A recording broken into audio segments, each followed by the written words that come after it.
Hello, good morning student. Welcome to Aangan public school. आज हम online lecture में Gujarati subject पढ़ेंगे। So take out your Gujarati textbook. तो students, हमने लास्ट लेक्चर में गुजराती ग्रामर देखा हुआ था।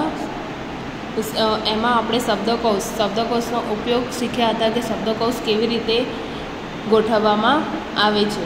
ઓકે, હવે આજે આપણે ટેક્સ્ટ બુકમાંથી ચેપ્ટર 7 જોઈશું। આ એક પોયમ છે। ચેપ્ટર નંબર 7 અલગ દલક। અલગ દલક એટલે બાળકોની એક રમત છે। અલગ દલક એટલે શું છે?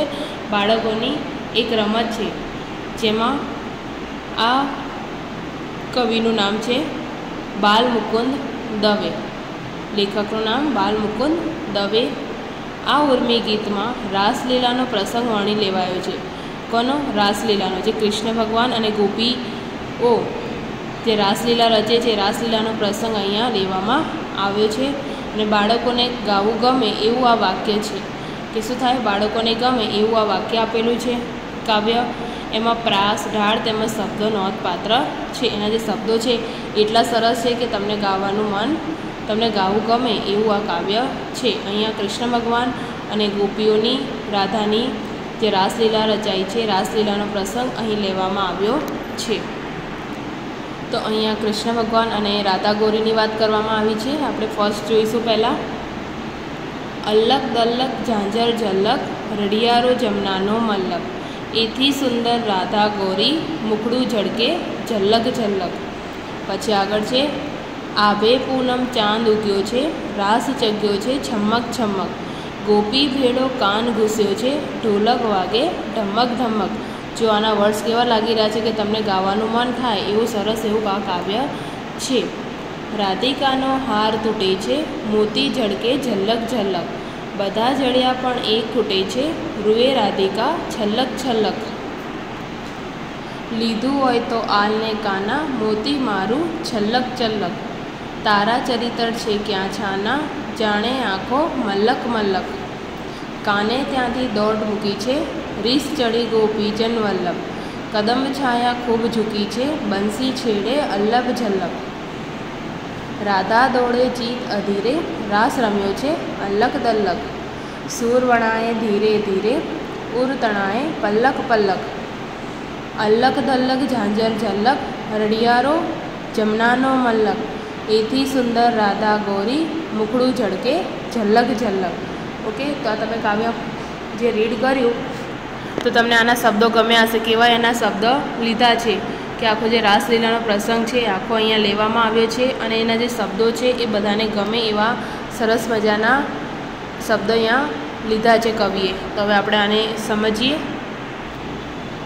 ઓકે, અલગ દલક ઝાંઝર ઝલક, રડિયાળો જમનાનો મલક। અલગ દલક એટલે શું છે? એક બાળકોની એક રમત છે। ઝાંઝર એટલે કે જે પગમાં આપણે પહેરવાનું એક વસ્તુ, ઝાંઝર।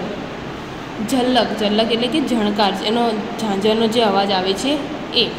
રડિયાળો જમનાનો મલક, રડિયાળો એટલે કે આપણને સુંદર, રડિયાળો એટલે કે સુંદર। જમનાનો એટલે કે યમુના નદી। મલક એટલે કે પ્રદેશ, મુલક જે જમુનાનો પ્રદેશ છે એ આપણને સુંદર લાગે છે। એથી સુંદર રાધા ગોરી, મુખડું ઝળકે ઝલક ઝલક, કે જમનાનો જેટલો સુંદર પ્રદેશ છે એનાથી પણ સુંદર શું છે? રાધા ગોરીનું મુખડું। શું કહે છે? એનાથી પણ સુંદર રાધા ગોરીનું મુખડું છે। જે મુખડું એટલે કે મોઢું, ઝળકે એટલે કે ચમકે છે। કેવું? ઝળક ઝળક કરે, ઝલક ઝલક, જે એનો ઝણકાર છે એનું સુંદર રાધા ગોરીનું મુખડું ચમકી રહ્યું છે। તો પહેલાંમાં શું કહ્યું છે કે જે બાળકોની જે રમત છે એમાં જે ઝાંઝરની અવાજ આવી રહી છે એવો જમનાનો પ્રદેશ સુંદર લાગી રહ્યો છે, પણ એનાથી પણ સુંદર શું લાગે છે? રાધા ગોરીનું મુખડું, કે કેવું સુંદર ચમકી રહ્યું છે। નેક્સ્ટ કે આભે પૂનમ ચાંદ ઉગ્યો છે, રાસ ચગ્યો છે છમક છમક। આભે એટલે કે આકાશમાં પૂનમનો ચંદ્ર ઉગ્યો છે। પૂનમના દિવસે ચંદ્ર કેવો હોય? આખો હોય ને। તો પૂનમના દિવસે આખો ચાંદ ઉગ્યો છે, રાસ જગ્યો છે છમક છમક, એટલે કે જે રાસ ખેલાઈ રહ્યો છે, છમક છમક, ગોપી ભેડો કાન ઘૂસ્યો છે, ઢોલક વાગે ઢમક ઢમક. ગોપી ભેડો એટલે કે ભેડો એટલે કે સાથે, કાન એટલે કે કૃષ્ણ ભગવાન જે ગોપી જોડે કાનો પણ રમી રહ્યો છે. અને ઢોલક વાગે છે ઢમક ઢમક. ઢોલક શું થઈ રહ્યો છે? ઢોલક ઢમક ઢમક વાગી રહ્યો છે. આગળ, રાધિકાનો હાર તૂટે છે, મોતી જળકે છલક છલક. જે અને રાસ રમતા રમતા શું થાય છે? ત્યાં જે રાધિકા છે, રાધિકાનો હાર તૂટી જાય છે અને એના જે મોતી છે એ મોતી ચારે બાજુ વેરાઈ જાય છે. ચારે બાજુ શું થાય છે? વેરાઈ જાય છે. બધા જડ્યા પણ એક ખૂટે છે, રૂએ રાધિકા છલક છલક. કે એના જે હારના જે મોતી છે એ બધા તો મળી ગયા છે, બધા જડ્યા એટલે કે બધા મળી ગયા છે, પણ એક શું થાય છે? એક મોતી ખૂટે છે. રૂએ રાધિકા છલક છલક એટલે રાધિકા શું કરી રહી છે? રડે છે. રાધિકા ખૂબ રડી રહી છે કે મારું એક મોતી મળી રહ્યું નથી એમ. તો પહેલાં આપણે શું જોયું કે જે બાળકોની રમતથી જે ઝાંઝરનો અવાજ આવી રહ્યો છે, ઝાંઝરનો અવાજ એનો યમુનાનો જે પ્રદેશ છે એ સુંદર લાગી રહ્યો છે અને એનાથી પણ સુંદર રાધા ગોરીનું મુખડું ચમકી રહ્યું છે. પછી જોયું આપણે કે આકાશમાં પૂનમનો ચાંદ ઉગ્યો છે અને રાસ ચગ્યો છે, રાસ રમી રહ્યા છે બધા. ગોપી ભેડો કાન ઘૂસ્યો છે એટલે ગોપીની સાથે સાથે કાનો જે છે એ કાનો પણ રમી રહ્યો છે અને ઢોલક ઢમક ઢમક વાગી રહ્યા છે. પછી રાધિકા ત્યાં શું થાય છે? રાધિકાનો હાર તૂટી જાય છે અને બધા જે મોતી છે રાધિકાના એ બધી જગ્યાએ વેરાઈ જાય છે. એને બધા મોતી મળી જાય છે, જડ્યા છે, પણ એક મોતી શું છે? એક મોતી એનું ખૂટે છે, એક મોતી મળતું નથી એટલે રાધિકા રડી રહી છે. લીધું હોય તો આલને કાના, મોતી મારું ચલક ચલક. એ શું કહે છે? રાધા કહે છે કે હે કાના તે મારું મોતી લીધું હોય તો મને આપી દે એમ, મને આપને. તારા ચરિત્ર છે ક્યાં છાના, જાણે આંખો મલક મલક. કે તારું જે તોફાની નેચર છે એ બધા જાણે જ છે, કોઈનાથી શું છે? કોઈનાથી પણ છાના નથી. કે તું તોફાન કરે છે બધાને એ આખો મુલક જાણે છે, કે આખો પ્રદેશ જાણે છે કે તું કેવું તોફાન કરે છે. અને તે લીધો હોય મારું મોતી તો મને પાછું આપી દે. અને તારું તોફાન આખી દુનિયા આખો પ્રદેશ જે છે જાણે જ છે એમ. પછી આગળ છે, કાને ત્યાંથી દોડ મૂકી છે, રીસ ચડી ગોપીજન વલ્લભ. કદમ છાયા ખૂબ ઝૂકી છે, બંસી છેડે અલ્લભ ઝલક. આ વાત સાંભળતા કાનાએ ત્યાંથી શું મૂકી? દોડ મૂકી. અને કીધું ને કે તારું આ જે ચરિત્ર છે, જે વર્તન છે તારું, એ આખો પ્રદેશ જાણે છે. તો ત્યાંથી કાનાએ શું કરી? દોડ મૂકી અને શ્રી કૃષ્ણને રીસ ચડી ગઈ. એણે જ્યારે એવું કીધું કે તમારું ચરિત્ર, તમારું વર્તન તો બધા જાણે જ છે કે તમે કેવા છો, એટલે એ સાંભળીને કાનો જે કનૈયા છે એ ત્યાંથી દોડ મૂકી દે છે, ત્યાંથી જતા રહે છે. શ્રી કૃષ્ણને શું ચડે છે? ગોપીજન વલ્લભ. આ પણ વર્ષ કાના માટે વપરાયો છે. કાનાને કહે છે અને કાનાને શું થાય છે? રીસ ચડે છે. શ્રી કૃષ્ણને રીસ ચડે છે. કદમ છાયા ખૂબ ઝૂકી છે, બંસી છેડે અલ્લભ ઝલ્લભ. એટલે કે ઝૂકેલા કદમની છાયામાં, કદમ એટલે કે એક વૃક્ષનું નામ છે. કદમ શું છે? એક વૃક્ષનું નામ છે. એ કદમ છાયા ખૂબ ઝૂકી છે. બંસી છેડે અલ્લભ ઝલ્લભ. શ્રી કૃષ્ણ ભગવાન શું કરે છે? અલ્લભ ઝલ્લભ અહીં દૂરથી સંભળાય એવો વાંસળીના સૂર રેલાવા લાગે છે. શું કરે છે? વાંસળી બંસી વગાડવા લાગે છે. રાધા દોડે ચિત અધીરે, રાસ રચ્યો છે અલ્લક દલ્લક. રાધા એટલે ત્યાંથી રાધા પણ શું થાય છે? ઉતાવળી એમની પાછળ જાય છે. રાધા દોડી રહી છે. પોતાનું જે ચિત્ત છે એ ચિત્ત એકદમ ઉતાવળે અધીરે એ શું કરી રહી છે? એમની થયેલી રાધા દોડે છે અને અલ્લક દલ્લક રાસ રચ્યો છે. અલ્લક દલ્લક રાસ રચાયો છે.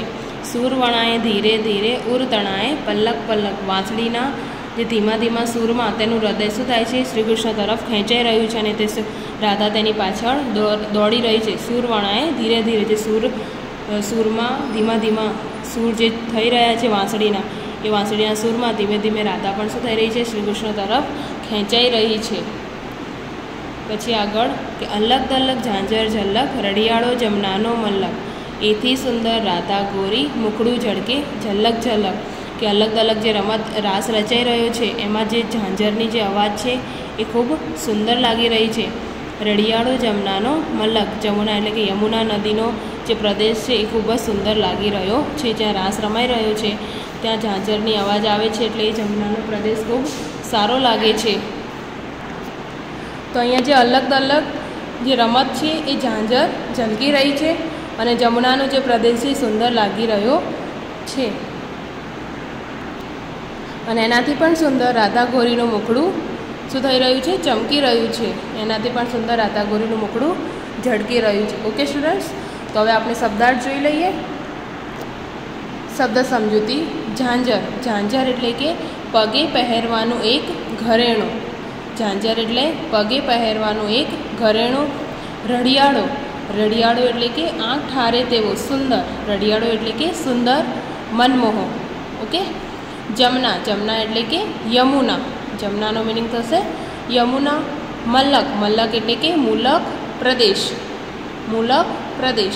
ઝળકે, ઝળકે એટલે કે ચમકે. ઝલક, ઝલક એટલે કે ઝડક ઝડક. ચગ્યો છે એટલે કે ખૂબ ઝડપથી ગોળ ગોળ ફરી રહ્યા છે. ખૂબ ઝડપથી ગોળ ગોળ ફરી રહ્યા છે. સરસ રીતે ખેલાઈ રહ્યો છે. ઢોલક, ઢોલક એટલે કે ઢોલ. આલને એટલે કે આપને. આલને એટલે આપને. કાનો, કાનો એટલે કે કનૈયો, બાળકૃષ્ણ. ચરિતર, ચરિતર એટલે કે ચરિત્ર.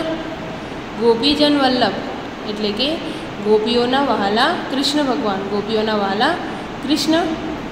કદમ, કદમ એટલે કે એક વૃક્ષનું નામ છે. કદમ એટલે કે એક વૃક્ષનું નામ. બંસી, બંસી એટલે વાંસળી. બંસી એટલે વાંસળી.